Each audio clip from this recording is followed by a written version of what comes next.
Selamat datang di akuntansi.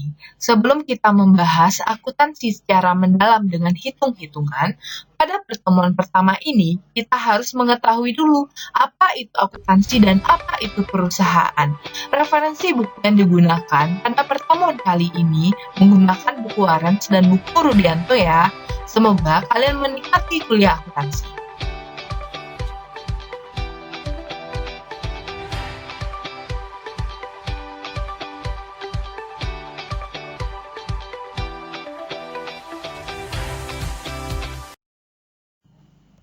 Tujuan pembelajaran pada pertemuan pertama ini, yang pertama, kita membahas terkait sifat dasar perusahaan.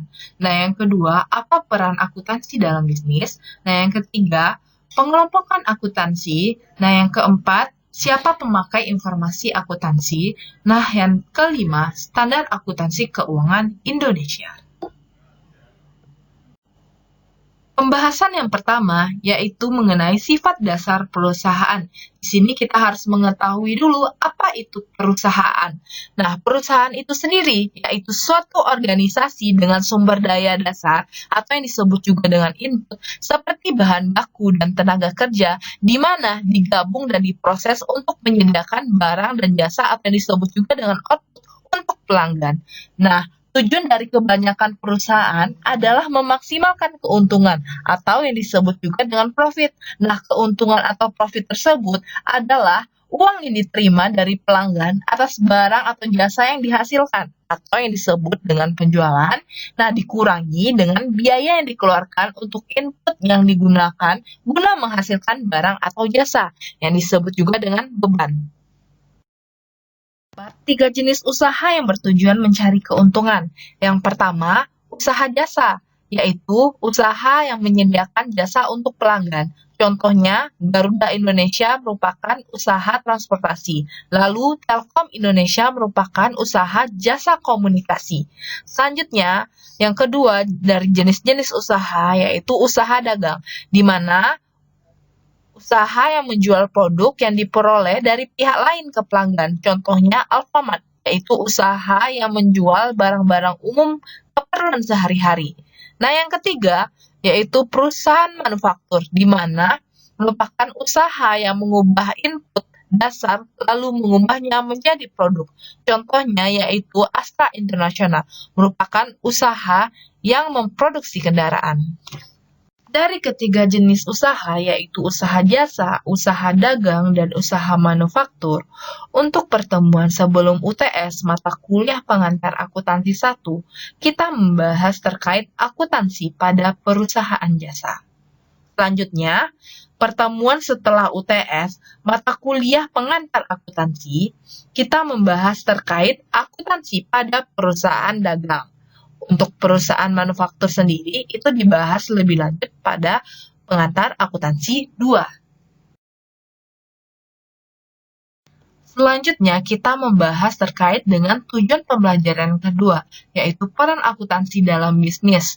Nah, apa sih akuntansi itu? Akuntansi adalah sistem informasi yang menyediakan laporan para pemangku kepentingan mengenai aktivitas ekonomi dan kondisi perusahaan. Akuntansi adalah bahasa bisnis, karena melalui akuntansilah informasi bisnis dikomunikasikan kepada para pemangku kepentingan. Akuntansi menyediakan informasi bagi para pemangku kepentingan dalam perusahaan melalui proses sebagai berikut. Yang pertama, mengidentifikasi pemangku kepentingan, di mana para pemangku kepentingan dapat diklasifikasikan ke dalam dua kelompok, yaitu pemangku kepentingan internal dan pemangku kepentingan eksternal. Yang kedua, menilai kebutuhan pemangku kepentingan. Nah, yang ketiga, merancang sistem informasi akuntansi untuk memenuhi kebutuhan pemangku kepentingan. Yang keempat, mencatat data ekonomi mengenai aktivitas dan peristiwa perusahaan. Yang kelima, menyiapkan laporan akuntansi bagi para pemangku kepentingan. Kita masuk dalam pembahasan tujuan pembelajaran yang ketiga, yaitu pengelompokan akuntansi. Secara umum, dilihat dari siapa pemakai laporan keuangan perusahaan, akuntansi dibagi menjadi dua, yaitu akuntansi keuangan dan akuntansi manajemen. Akuntansi keuangan yaitu sistem akuntansi yang pemakai informasinya adalah pihak eksternal organisasi perusahaan, seperti kreditor, pemerintah, pemegang saham, investor, dan sebagainya. Sedangkan akuntansi manajemen adalah sistem akuntansi yang pemakai informasinya adalah pihak internal organisasi perusahaan, seperti manajer produksi, manajer keuangan, manajer pemasaran, dan sebagainya. Akuntansi manajemen berguna sebagai alat bantu pengambilan keputusan manajemen. Pada pengantar akuntansi 1 ini, pembahasannya terkait akuntansi keuangan. Untuk akuntansi manajemen akan dipelajari pada semester 4 bagi mahasiswa jurusan akuntansi. Setelah dijelaskan pengelompokan akuntansi, pada tujuan pembelajaran keempat dibahas lebih rinci lagi terkait pemakai informasi akuntansi yang terdiri dari pihak eksternal dan pihak internal. Dalam rangka menjalankan aktivitasnya untuk menghasilkan barang dan jasa, perusahaan akan berinteraksi dengan berbagai pihak, dan pihak-pihak yang berhubungan dengan perusahaan tersebut seringkali membutuhkan informasi tentang keuangan perusahaan. Pihak-pihak yang berhubungan dengan perusahaan adalah, yang pertama, kreditor. Kreditor yaitu orang atau perusahaan yang memberikan pinjaman dana kepada perusahaan untuk berbagai keperluan usaha. Karena itu, informasi yang diperlukan mencakup A. Besarnya kekayaan perusahaan, B. Kemampuan menghasilkan laba usaha, C. Perbandingan utang, dan total kekayaan perusahaan. Nah, yang kedua, yaitu pemerintah, yaitu lembaga yang memiliki kewenangan untuk membuat peraturan usaha dan hal-hal yang terkait dengannya. Maka dari itu, informasi utama yang diperlukan pemerintah mencakup A. Laba usaha yang diperoleh, B. Beban yang dikeluarkan untuk memperoleh pendapatan. Lalu yang ketiga yaitu calon investor, di mana orang-orang atau lembaga yang akan menanamkan uangnya dalam suatu perusahaan di masa mendatang. Karena itu, informasi yang diperlukan investor mencakup laba usaha yang diperoleh dalam beberapa tahun terakhir dan pertumbuhan kekayaan perusahaan. Yang keempat, pemasok atau supplier, yaitu orang atau perusahaan yang menjual berbagai barang kepada perusahaan, mulai dari peralatan kantor, mesin, kendaraan, hingga bahan baku usaha. Karena itu, informasi yang diperlukan mencakup besarnya kekayaan perusahaan, lalu yang kedua kemampuan menghasilkan laba usaha, lalu perbandingan utang dan total kekayaan perusahaan. Nah, yang kelima yaitu pemilik atau pemegang saham, yaitu orang atau lembaga yang telah menanamkan uang atau kekayaan pada perusahaan.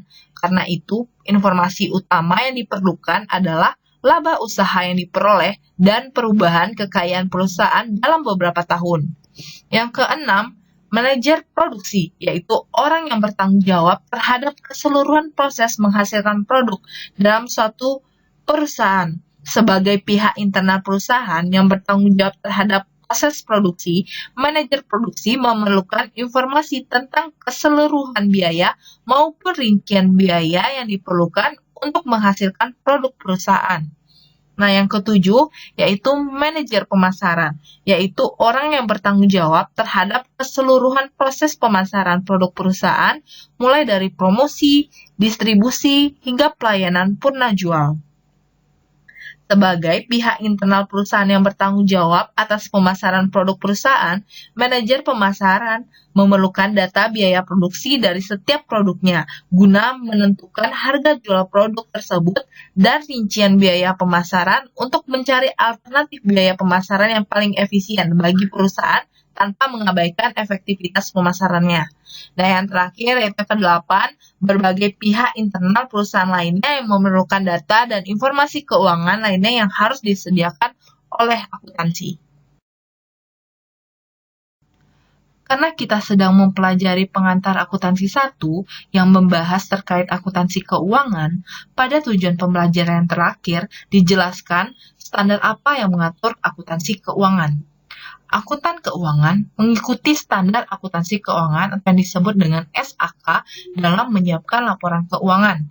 Tujuannya agar investor dan pemangku kepentingan memungkinkan untuk membandingkan laporan keuangan antar perusahaan.